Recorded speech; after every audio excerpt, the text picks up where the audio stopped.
What is going on, everybody? This is Dave. Welcome back here to the FM Scout YouTube channel. Today I'm going to be continuing manager legend experiments where really we look at every Premier League club and we chuck an old legend from that club in as manager. Today, as you can see on the screen, we're going to be checking out Paul Dickov as Manchester City manager. No disrespect to City, but in recent years they've kind of lacked a true out-and-out legend. And in the legends or icons section on Football Manager, Paul Dickov kind of came up as a name that would be quite interesting to have a look at the big time. He is a manager at sort of a lower level. But if you want to pause the video now, we should have like a league table of the managers that have already been on the series so far. But without further ado, we're going to have a quick look at Paul Dickov. And before we get started, if any of you guys are interested in other Football Manager 2017 content, you can go and check out my channel. A link to that will be in the description down below. As you can see on the screen, we're currently doing a save with 1860 Munich, but I also do other videos on there such as real life football match vlogs as well. Now looking at Paul Dickov here, he's a Scotsman. He played just 10 games for the Scottish national team and he's still fairly young for a man, just well, sort of at 43 years of age. Mentally he's got some decent mental attributes: 16 adaptability, 16 determination, 14 level of discipline, 12 motivation, 13 man management, and 14 working with youngsters. However, he kind of lacks in every other department, so judging player ability and potential is at 7 and 9 respectively. Tactical knowledge at 7 as well. His attacking, defending and fitness isn't brilliant. Mental, tactical and technical as well.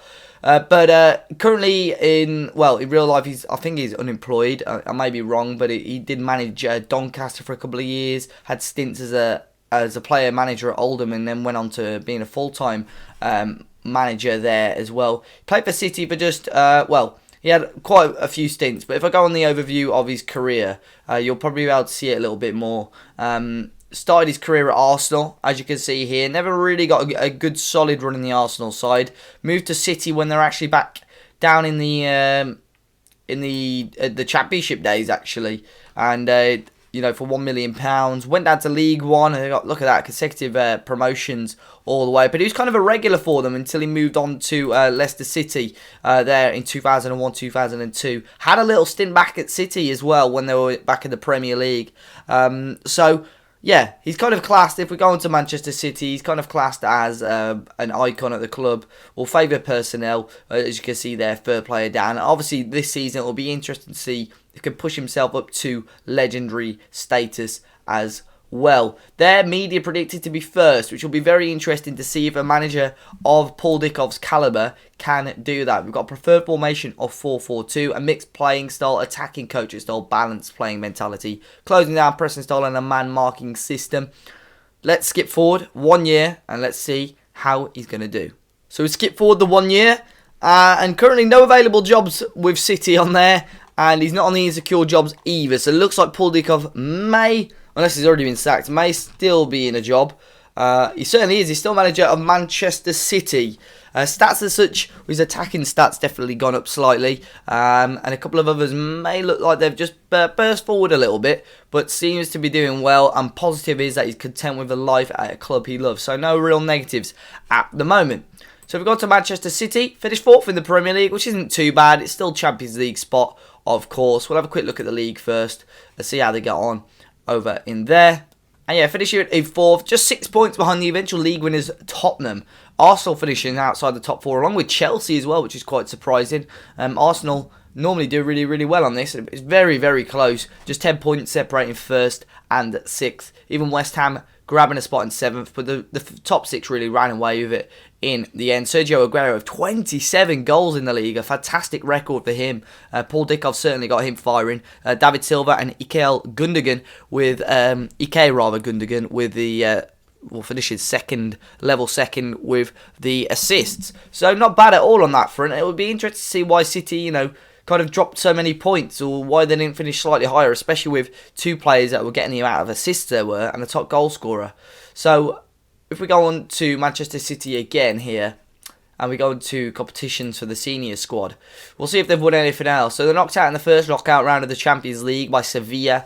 They were knocked out in the 5th round of the FA Cup by West Ham, and it was won by Arsenal. But they did go on to win the EFL Cup which is one trophy. I'm not too sure if any other manager on the series so far has gone and done that. Sergio Aguero, though, looks like he was absolutely racking the goals in for Manchester City. We're going to see if he brought anyone in, though. Paul Dickov, he brought in 4 players. Sergio Roberto for a fee of 18.25 million, possibly rising up to 27 million from Barcelona. If we have a quick look at him, he played 34 games, started 34 games, 35 appearances in the Premier League. He even played 10 Champions League games, so he's a pretty regular player. His value is now 37 million for Manchester City, and he looks a pretty good central midfielder, really.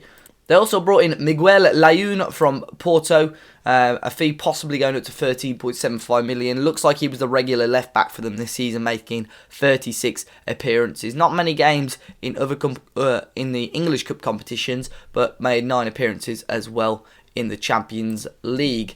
They've also brought in 2 other players, Matteo Guendouzi. I'm pretty sure one of the other sides signed him.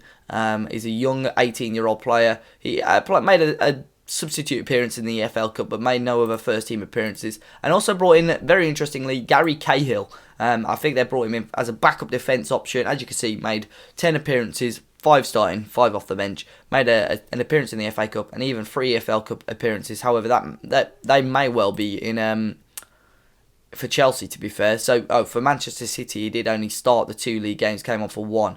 That was all he played, so not much action for Gary Cahill at all, despite him signing a few loan outs as well. No one real major, bar Fernando, who went to AC Milan, and no other real big sales. So very interesting indeed. So we've got on the tactics now to see if Paul Dickov was playing that 4-4-2. And he certainly was. He's playing Aguero, looks like, alongside Gabriel Jesus, who scored 19 goals. But we'll have a look at the stats a little bit more in depth shortly as well. But it looks like it's worked really, really well. Despite them finishing slightly below par in the league, it looks like they've still got some of the results they definitely needed. So we're going to have a quick look at those now. And if we go on to the Premier League, we'll have a quick look kind of why or where they dropped points, where they kind of should have. Unbeaten in their first 4 games, fairly solid start, despite them drawing to Watford and Palace. They probably would have wanted all 4 wins there. Losing their first game to the champions Spurs at the end of, or towards the end of September. Really, they went on a fairly strong, consistent run. They were bursting towards Christmas, unbeaten for a long, long while. Lost just 1 game in how long there? Really, really good run for Paul Dickov's side. It was against Chelsea as well, so they'll be happy with that. And drop points here against Sunderland and possibly even a loss against Burnley there really cost City maybe pushing forward the table a little bit more. But overall, I think it's been a really solid season in the league for them. In the FA Cup, though, they beat QPR quite comfortably in the 3rd round. Gabriel Jesus, Leroy Sané and Sergio Roberto scoring. They beat Stoke as well at the Britannia, 2-0.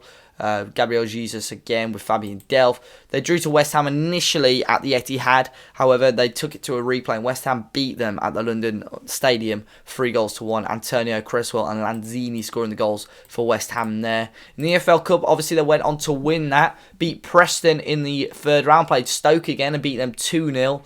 Played Everton and beat them 3-0 at the Etihad. Sane with 2. They did go on to the semi-final and lose in the first leg to Swansea 2-1, despite Swansea having 10 men for most of the game. However, at the Etihad, they got a comfortable 2-0 victory to see them through to Wembley and beat Arsenal 3-0 very convincingly in the final.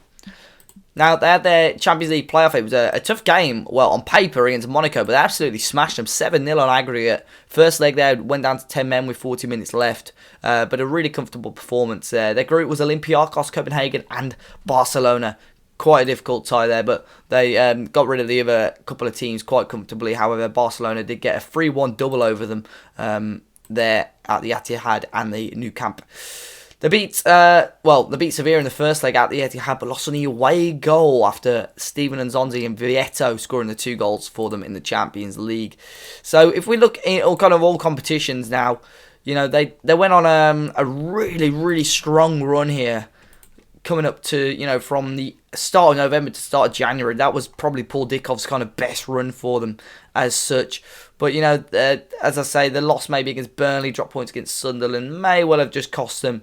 But, I think he's done a decent job for his first season. I think in the overall competition at the end of this series, I think Paul Dickov is going to be one to watch. I know he's got a very, very strong team here, but he's done really, really well. The overview for Paul Dickov, though, he's got a 62 win percentage as plus 60 goal difference, which is really, really good. Obviously, that cup win as well for Dickov. Drew 9 games, 36 wins, 13 losses.